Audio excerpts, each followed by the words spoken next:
This is where we left off last time, and since our last video, Mike's last video, I've more or less got the engine to the point where we can test run it now, and that's about to happen in a few minutes' time.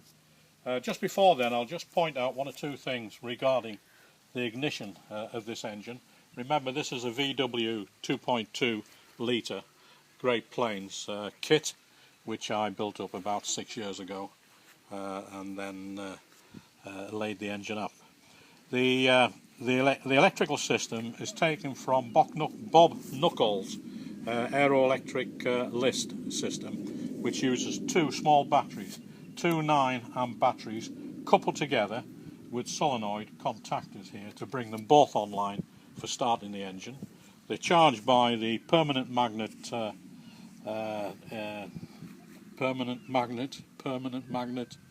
alternator, which is in the back of the engine here, and the ignition itself is put through the Leberg system, which is now available from Skycraft. This particular unit came from David Mickelberg. Fantastic system, requires very little setting up, and seems to work first time every time so far. The ignition system itself is isolated from the main electrical system by having two small boards mounted on top of each of the batteries, an A board and a B board, and the power is taken directly, always hot, from the battery underneath it to the ignition switches. The ignition switches, which are just here inside the cockpit. So we have an A ignition, and we have next to it a B ignition, and those systems have a little buzzer on them so you can differentiate between the A system and the B system when it comes live. So clear the prop, ignition on, off you go. The instrumentation is very similar to the last time you saw it, although I have now incorporated an engine monitor, an MGL unit, Stratomaster velocity unit, which I got from Aircraft Parts in Northern Ireland, and coupled it to my traditional classic 6 gauges there, which has left me room now for a glove box on that side, which also carries the mount for the Nexus 7 Android GPS system. Also on the Android system, on the Nexus system, I've got the wiring harness. I've got all the various downloads appertaining to each of the instruments, so I can refer to that at any time, and I've got the navigation software on there as well. Coming to the engine here again, different from last time, we now have the exhaust system mounted to the engine, and this was made by Alan Hazeldine. He very kindly came up from Hereford. Alan Hazeldine of Newton Propellers, Hereford, Creswell, Hereford. He came up and he made this exhaust system on the floor, stainless steel system on the floor in my workshop. One hell of a worker.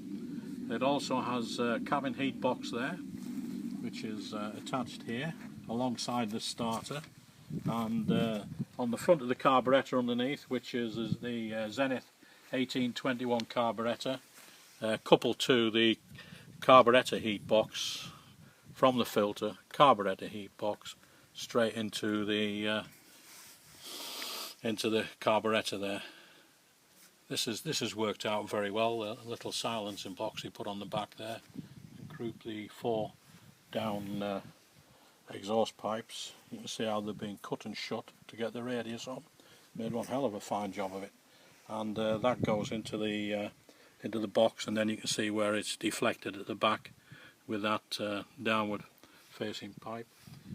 To help the instrumentation, I've got one electric gyro on the turn and slip indicator, and the other 2 gyros, the DI and the HDI, are powered by this Venturi on the side here, which swings to one side so you can we can mount the wing underneath. What else have we done? Yes, the pickups for the Leberg ignition are just here on the back of the propeller spinner. You can see that epoxy disc here, and there's one of the magnets, that's for the A ignition, and the other one 180 degrees away is for the B ignition.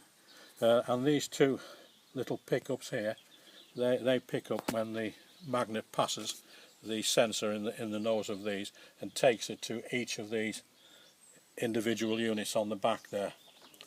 A very nice system this.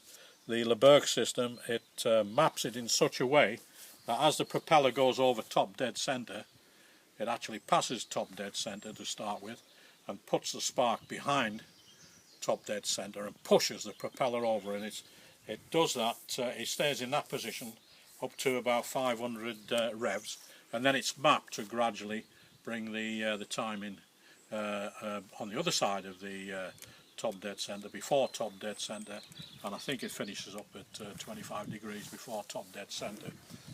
The nice thing about it is you could hand prop this without any real fear of it backfiring, or that's the theory anyway.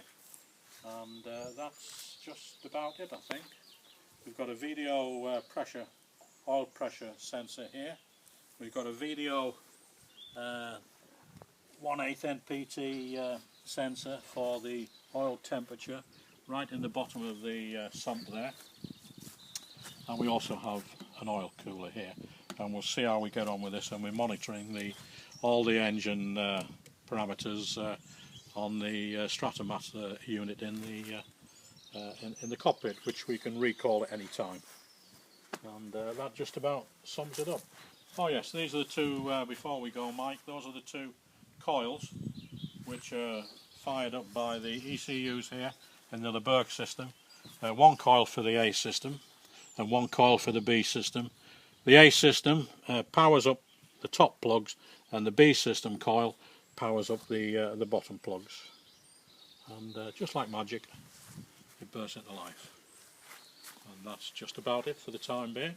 Next stage is to take it down to Llambedda, Echo Golf Oscar Delta, near Harling Castle, and take advantage of the 3 runways down there, one of which is 2¼ kilometres long. So, bye bye for now. Cheers, Mike. Cheers.